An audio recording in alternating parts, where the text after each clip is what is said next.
আসলে আমরা যেটা জানি সেটা হচ্ছে যে তার ফুসফুসিতে সমস্যা, ঠান্ডাজনিত কারণ আছে, তারপরে তার হার্টে একটু প্রবলেম আছে, নানান কারণে হয়তো বা হতে পারে।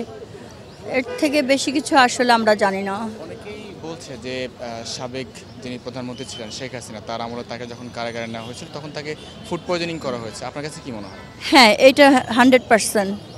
তখন তাকে অতিরিক্ত টর্চার করা হয়েছে এবং তাকে আপনারা দেখেছেন যে তাকে কেরানীগঞ্জ না রেখে তাকে রাখা হয়েছিল আপনার এই চকবাজারে।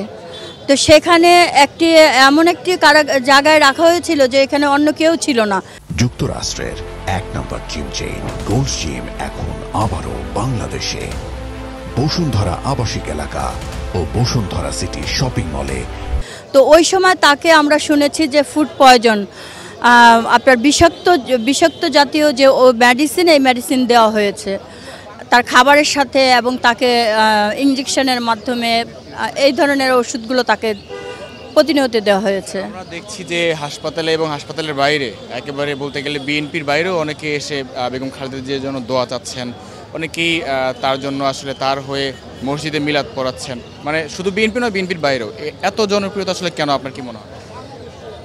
আসলে আপনারা জানেন যে আমাদের তিনবারের প্রধানমন্ত্রী এবং শহীদ প্রেসিডেন্ট জিয়াউর রহমান মারা যাওয়ার পরে এই বিএনপির হাল ধরেছেন একমাত্র আমাদের এই দেশনেত্রী বেগম খালেদা জিয়া।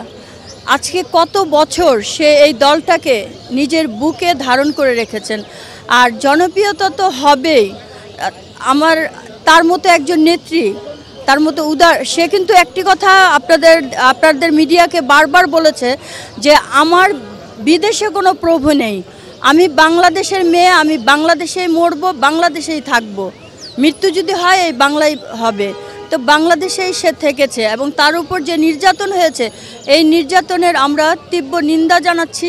আমরা আজকে যদি আমাদের দেশনেত্রী বেগম খালেদা জিয়ার কোনো রকম আমরা জানতে পারি যে কোনো বিষ প্রয়োগের কারণে তার এই শারীরিক অবস্থা এই অবনতি, তার কোনো উন্নতি হচ্ছে না বা কোনো কিছু যদি হয়ে যায়, তাহলে আমরা সরাসরি বর্তমান যে তত্ত্বাবধায়ক সরকার আছে এবং আমরা বিদেশি আইনি সংস্থার কাছে আমরা শেখ হাসিনার ফাঁসি চাইব।